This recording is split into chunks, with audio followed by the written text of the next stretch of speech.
Мен үйде ибалы келін, аяулы жар, ардақты анамын. Ал мектепте мейірімді мұғаліммін. Мұғалім болу ғажап дүние. Ендеше бүгінгі ғажап дүниеге бірге саяхат жасайық. Ғажайып басталды.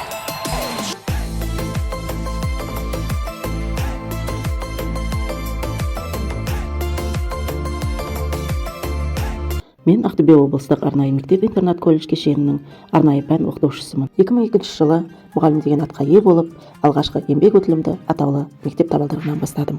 23 жыл еңбек өтілім кезіндегі әр күн жай ғана жаңа күн емес, бұл жаңа үміт, жаңа жауапкершілік, жаңа мүмкіндік. Өйткені мен ерекше балалармен жұмыс жасаймын. Ерекше балаға ең алдымен мейірім мен сабыр қажет. Ол қателескен сайын емес, талпынған сайын қолдауды күтеді. Әр кішкентай қадам үлкен еңбек, әр жетістік үлкен жеңіс болады.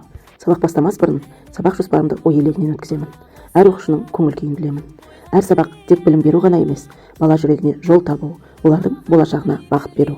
Менің бүгінгі бір күнім арнайы тігінші мамандығының студенттерімен бірге өтеді. 20 ғасырдағы мұғалімнің негізгі құралы қалам мен қағаз, тақта мен бор болса, қазіргі кезде қара тақтамыз интерактивті тақтамен, қарапайым оқулықтарымыз электронды оқулықтармен, қағаз қаламдарымыз компьютермен ауысқан. Қазіргі заман талабына сай тігіншілер цифрлық технологияларды, 3D модельдерді, экологиялық материалдармен жұмыс істеуді және креативті дизайнды меңгеруі тиіс.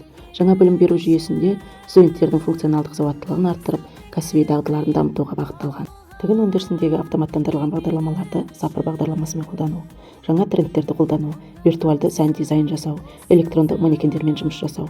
Бұның барлығы біздің студенттерімізге өте қажет. Студенттеріміз теориялық алған білімдерін практикалық жұмыс арқылы жалғастырады. Матаның түрлерін, сызбалардың сызуын, қол және машина тігістерін, киім үлгілерін пішуі құрастыру, сондай-ақ әртүрлі бұйымдарды сапалы тігуді үйренеді. Ерекше балаларымыздың мүмкіндігі шектеулі болғанмен, олардың арманы, шығармашылығы, қиялы шексіз. Осы студенттеріміз болашақта атақты дизайнерлер мен атақты тігіншілер болады деп сенемін. Мұғалімнің бір күні білім мен жауапкершілікке толы еңбек.